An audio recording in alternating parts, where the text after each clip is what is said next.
Video பார்த்துட்டு இருக்கிற உங்க எல்லாருக்கும் வணக்கம். இன்னைக்கு நான் 2022 வருஷம் ரிலீஸ் ஆன நேக்கடு அப்படின்ற ஒரு தமிழ் ஷார்ட் பிலிமோட கதையை தான் சொல்ல போறேன். இந்த படத்தோட பொன்லைன் பத்தி எல்லாம் பேசாம நேரா படத்தோட கதைக்குள்ள போயிடலாம். அதுக்கு முன்னாடி இந்த படத்தை 18 வயசுக்கு மேற்பட்டவங்க மட்டும் பாருங்க. அதுக்கு கீழே இருக்கிற யாரா இருந்தாலும் நான் சொல்ல போற கதையை மட்டும் கேட்டுக்குங்க. மற்றபடி இந்த ஒரு தவறான காட்சிகளும் இந்த வீடியோல காட்டப்படாது. மொத்தம் யாராச்சும் இந்த வீடியோ பார்த்துட்டு இருக்கீங்க, நீங்க கேட்டுக்கொண்டிருப்பது மிஸ்டர் ஹரிஹரன் யூடியூப் சேனல். இந்த சேனல் உங்களுக்கு பிடிச்சிருந்தா மட்டும் சப்ஸ்கிரைப் பண்ணி பக்கத்துல வர பெல் பட்டியும் சேர்த்து கிளிக் பண்ணிக்கிங்க. டெலிகிராம்ல ஃபாலோ பண்ணாதவங்க ஃபாலோ பண்ணிக்கிங்க. இப்ப நாம இந்த படத்தோட கதைக்குள்ள போயிடலாம். இந்த படத்தோட தொடக்கத்திலேயே ஒரு பொண்ணு வீட்டு வேலையெல்லாம் பார்த்துட்டு இருக்க மாதிரி காட்டுறாங்க. அவங்க உட்கார்ந்து இருக்க போதும் அவங்களோட ட்ரெஸ் சென்ஸுமே பார்த்தீங்கன்னா ரொம்ப தாறுமாறா இருக்கு. இதை எல்லாத்தையுமே அந்த வீட்டுல இருக்க ஒரு பையன் நோட் பண்ணிட்டு இருக்கான். அது மட்டும் இல்லாம அந்த லேடி கீழே உட்காந்துட்டு வீட்டை தொலைச்சிட்டு இருக்கப்ப அவங்க முன்னாடி போய் உட்காந்துட்டு அவங்கள நோட்டம் விட்டுட்டு இருக்கான். அப்போ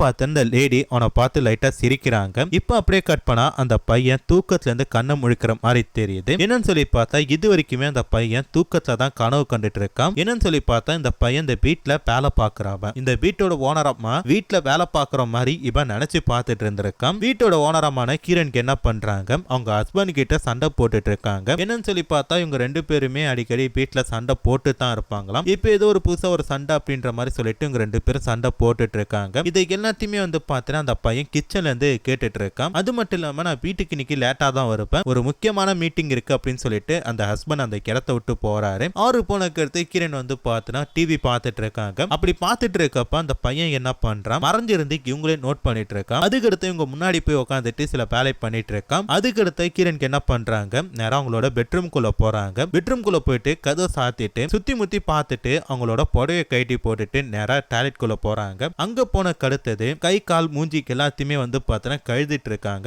அப்படி கழுவி முடிச்சதும் திடீர்னு பார்த்தீங்கன்னா தன்னோட ட்ரெஸ் ஆட்டி கைட்டி போட்டு நேக்கடா நிக்கிறாங்க. அப்போ பார்த்தீங்கன்னா அந்த பையன் ஹீரோனோட ரூம் குள்ள வந்துட்டு சுத்தம் பண்ணிட்டு இருக்கான் வேலைக்காரன். ஆனா இது ஹீரோனுக்கும் தெரியாது, இவங்க இந்த மாதிரி ட்ரெஸ் இல்லாம இருப்பாங்க அப்படின்ட்டு அந்த பையனுக்குமே தெரியாது. அப்போ பார்த்தீங்கன்னா இவங்க டக்குன்னு வெளில வராங்க. அதை பார்த்துட்டு அவன் பயந்து அடிச்சுட்டு ஓடிட்டான். இது ஹீரோனுக்கு ஒண்ணுமே புரியல, என்னடா நடக்குது அப்படின்னு சொல்லிட்டு ஒரு நிமிஷம் யோசிச்சு பார்த்துட்டு அப்புறம் என்ன பண்றாங்க, சரி பரவாயில்ல அப்படின்னு சொல்லிட்டு அப்படியே வீட்டுக்குள்ள நடந்து போயிட்டு இருக்காங்க. அதுக்கடுத்து பார்த்தா அந்த பையனோட மூஞ்சில கூட இவங்க முழிக்கல. அப்பனும் இவங்க மூஞ்ச பாக்குறதுக்கு கூச்சப்பட்டுட்டு இருக்கான். அதுக்கடுத்து அவங்க வீட்டுக்கார் கால் பண்ணிட்டு நான் வீட்டுக்கு வரேன், சாப்பாடு ரெடி பண்ண அப்படின்ற மாதிரி சொல்றாரு. சரிட்டு அப்படின்ட்டு கிரண் காலை கட் பண்ணிட்டாங்க. அதுக்கடுத்து பார்த்தா சாப்பிடறதுக்காக எல்லாரும் உட்காந்துட்டு இருக்காங்க. அப்போ பார்த்தா சாப்பாடுல செம்ம உப்பா இருக்கு அப்படின்னு சொல்லிட்டு அந்த வேலைக்காரனை கூட்டு வச்சு திட்டிட்டு இருக்காங்க. ஏன்டா அவனுக்கு அறிவு கிடையாதா, ஏன் இந்த மாதிரிலாம் பண்ணிட்டு இருக்க, எத்தனை வாட்டி சொல்லியிருக்கேன் இந்த மாதிரிலாம் பண்ணக்கூடாது அப்படின்ற மாதிரி திட்டிட்டு இருக்காங்க. ஆனா அவங்க வீட்டுக்காரருக்கு எதுவுமே தெரியல போல இருக்கு. மனுஷன் சாப்பாடை போட்டுட்டு தின்னுட்டே இருக்காரு செல்ல பார்த்துட்டு. அப்போ பார்த்தீங்கன்னா அவருக்கு ஒரு போன் கால் வருது. ஒரு முக்கியமான கிளைண்ட் பார்த்தீங்கன்னா திருப்பி வந்துட்டாங்களாம், மீட்டிங் கேன்சல் பண்ணல, சீக்கிரம் பாங்க அப்படின்ற மாதிரி சொல்றாங்க. உடனே அவர் என்ன பண்றாரு, சாப்பிடாம கொள்ளாம அந்த இடத்தை விட்டு போறாரு. அதுக்கடுத்து கிரண்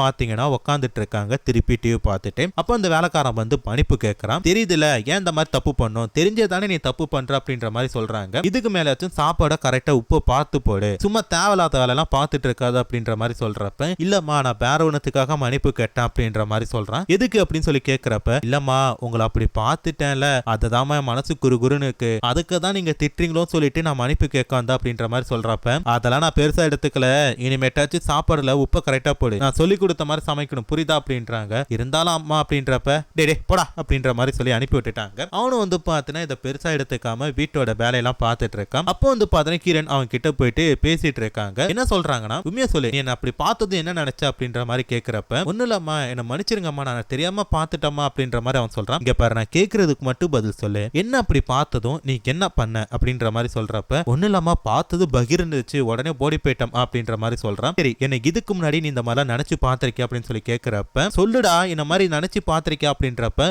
நினைச்சு பார்த்திருக்கேன் அப்படின்னும் போது இவங்களுக்கு கோவம் வந்துட்டு ஏய் அப்படின்ட்டு கத்துறாங்க. அம்மா அம்மா இல்லம்மா இல்லம்மா அப்படின்னும் போது நினைச்சிருக்கில்ல, நினைச்சிருக்காமா எப்படி நல்லா இருக்கா, எந்த மாதிரி நினைச்சு பார்த்திருக்க அப்படின்னு சொல்லி கேட்கறாங்க. இப்ப அம்மா பொண்ணுமே புரியலமா அப்படின்ற மாதிரி சொல்றப்போ ஒரு விஷயத்த அவன் சொல்றான். என்னன்னு சொல்லி பாத்தீங்கன்னா என்னோட கணவரை பத்தி உனக்கு நல்லாவே தெரியும், அவர் பாத்தீங்கன்னா திருப்திப்படுத்த மாட்டாரு, இதனால நான் வெளியும் போக முடியாது, சோ நீ எனக்கு கிடைச்ச ஒரு ட்ரம்ப் கார்டு மாதிரி அப்படின்றாங்க. புரியல அப்படின்றப்ப நான் என்ன சொன்னாலும் நீ கேட்கணும், அதை மட்டும் நீ பண்ணா போதும் அப்படின்றாங்க. இப்போ அப்படியே கட் பண்ண இவங்க ரெண்டு பேரும் பாத்தீங்கன்னா பெட்ரூம்குள்ள கொஞ்சம் அப்படி இப்படி இருக்காங்க. அப்ப பாத்தீங்கன்னா வீட்டோட கதவை திறந்துட்டு அவங்க ஹஸ்பண்ட் வீட்டுக்குள்ள வராரு. வீட்டுக்குள்ள வரும்போதே பாத்தீங்கன்னா ரெண்டு பேரும் முனங்கர சத்தம் தான் கேக்குது. என்னடா வினோதமான சத்தமா இருக்கே அப்படின்னு சொல்லிட்டு பெட்ரூம் கதவை திறந்து பாக்குறாரு. அங்க வந்து பார்த்தனா வேலைக்காரனும் கீரனும் கொஞ்சம் அப்படி இப்படி இருக்காங்க. இந்த ஒரு விஷயத்த பார்த்தோம் செம்ம கடுப்பாயிட்டாரு. உடனே வந்து பார்த்தனா கத்துறாரு. இதை பார்த்ததும் கீரன் வந்து செம்மையா பயந்துட்டாங்க. நேரா போயிட்டு கீரனை செப்புல காட்டி ஒரு அட்டி அடிக்கிறாரு. அவங்க அப்படியே நிலத்தர மாதிரி கீழே விழுறாங்க. உடனே என்ன பண்றான் அந்த வேலைக்காரன் இந்த இடத்தை விட்டு தப்பிச்சு ஓடிட்டு இருக்கான். அதுக்கடுத்து கீரனை வந்து பார்த்தோன்னா துரத்தி அடிக்கிறாரு. கீரன் வந்து பார்த்தா ட்ரெஸ்ஸே போடல. அப்புறம் வந்து பார்த்தோன்னா கீரன் கழுத்தை பிடிச்சி நெரிச்சு கொலை பண்ண பாக்குறாரு. கீரன் வந்து பார்த்தோன்னா எவ்வளவு அந்த இடத்துல இருந்து தப்பிக்கிறதுக்காக ட்ரை பண்றாங்க. ஆனா வந்து பார்த்தோன்னா அவங்களால தப்பிக்க முடியல. அப்போ வந்து பார்த்தோன்னா இந்த வீட்டு வேலைக்காரங்க என்ன பண்றான், ஒரு சிலை எடுத்து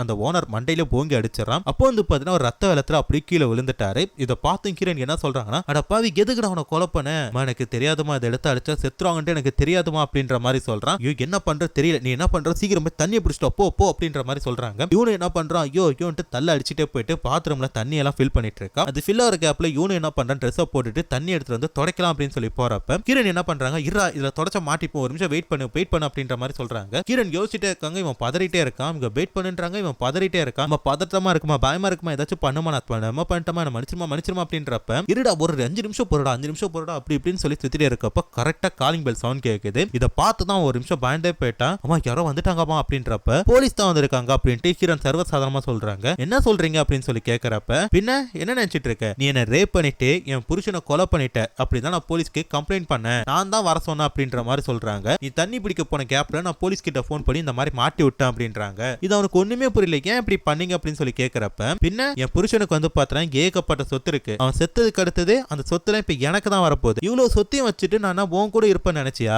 அதான் உன்னை மாட்டி விட்டுட்டு இப்ப இந்த சொத்தெல்லாம் எடுத்து நான் போறேன் அப்படின்ற மாதிரி சொல்றாங்க. உனக்கு கடைசியா ஒரு சான்ஸ் தரேன் அப்படின்ற மாதிரி சொல்ல கரெக்டா வந்து பாத்தீங்கன்னா வெளில போலீஸ்காரங்களும் கதவை தட்டிட்டு இருக்காங்க. இன்னுமா சீக்கிரம் சொல்லுங்கம்மா அப்படின்றப்ப இந்த இடத்தை விட்டு பின்பக்கமா தப்பிச்சு போயிடு, போலீஸ்காரங்க கிட்ட நீ வந்த என்ன ரேப் பண்ண பார்த்த, என் புருஷன் தடுக்க பார்த்தாரு, கொலை பண்ண, இப்படிதான் சொல்லியிருக்கேன், இதையே நான் மெயின்டைன் பண்ணிக்கிறேன், இந்த இடத்தை விட்டு போயிடு அப்படின்ற மாதிரி சொல்றாங்க. இருந்தாலும் போமா ஹீரோன்னு ஒரு மாதிரி பார்த்துட்டு இருக்கேன். என்னடா பார்த்துட்டு இருக்க, பொரியல போலீஸ்காரங்கிட்ட மாதிரி சாவரி அப்படின்ற மாதிரி சொல்றப்ப அவன் என்ன பண்றான், அந்த இடத்தை விட்டு தப்பிச்சு போறான். கரெக்டா வந்து பாத்தீங்கன்னா போலீஸ்காரங்களும் வீட்டுக்குள்ள வராங்க. வந்த உடனே கிரண் என்ன பண்றாங்க, ஐயா இந்த மாதிரி என்ன ரேப் பண்ண பார்த்தாயா, என் புருஷன் தடுக்க போனாரு, அவரை கொலை பண்ணிட்டாயா அப்படின்ற மாதிரி சொல்லிட்டு கண்ணீர் விட்டு அழுகுறாங்க. உடனே அவங்க புருஷன் பணத்தையும் எழுப்பி பாக்குறாங்க. அவரும் செத்து போயிட்டாரு, எப்படி ஏந்திரிப்பாரு, அப்படியே ஒரு பச்சை ஒரு நடிப்பு நடிக்கிறாங்க. அதுக்கடுத்து வந்து பாத்தீங்கன்னா இந்த படத்தோட கதையை முடிச்சிட்டாங்க. சோ கண்டிப்பா இந்த படத்தோட கதை உங்களுக்கு பிடிச்சிருக்கும் சொல்லி நினைக்கிறேன். நீங்க யாரை வேணா நம்புங்க, கண்டிப்பா இந்த மாதிரி ஆன்டி எல்லாம் நம்பாதீங்க அப்படின்றதுக்காக தான் இந்த படத்தை எடுத்து வச்சிருக்காங்கன்னு சொல்லி நினைக்கிறேன். இந்த மாதிரி படங்களோட கதைகளை தொடர்ந்து கேட்கறதுக்கும் உங்களுக்கு ஏதாச்சும் ஒரு படம் பிடிச்சிருக்குன்னா அதை கமெண்ட்ல சொல்லுங்க, அதை பத்தி நம்ம அடுத்த வீடியோல பேசலாம். சோ அதுக்கு ஒரு சூப்பரான வீடியோல பார்க்கறேன். அது வரைக்கும் டாடா பை பை.